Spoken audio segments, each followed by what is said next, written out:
માંગરોળના સેપા તથા હુસેનાબાદ ગામના ગ્રામજનો દ્વારા મામલતદાર કચેરીએ રોષપૂર્વક આવેદનપત્ર પાઠવવામાં આવ્યું છે।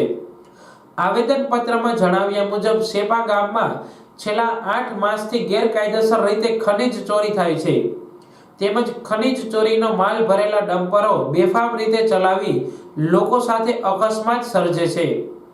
આ બાબતે થોડા સમય પહેલા જ સેપા ગામના એક યુવાનને ડમ્પર ચાલકે હડફેટે લેતા મૃત્યુ થયું છે।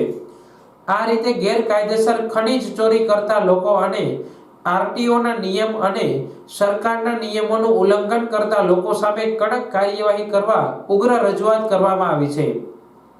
હાલ તો ગ્રામજનો દ્વારા આવેદનપત્ર આપી તપાસની અને જવાબદારો સામે પગલાં લેવા માંગણી કરી છે, પરંતુ જો આવનારા સમયમાં યોગ્ય નિરાકરણ નહીં આવે તો ઉગ્ર આંદોલન થાય તેવા એંધાણ વર્તાઈ રહ્યા છે। સેપા ગામની અંદર તળાવની અંદર ખનીજ ચોરી ચાલુ હતી।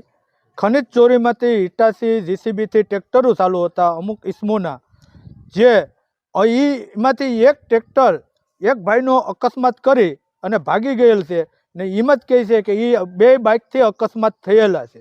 હકીકતથી ખનીજ ચોરી આજથી 4 થી 5 મહિનાથી ચાલુ છે।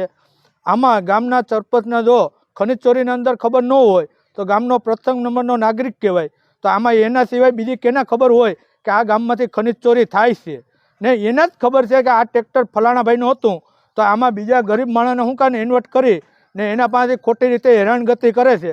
કાયમી આ એવડા બચ્ચાએ બિચારાએ બાપ ગુમાવ્યો છે, એ અટા નોધારા થઈ ગયા છે।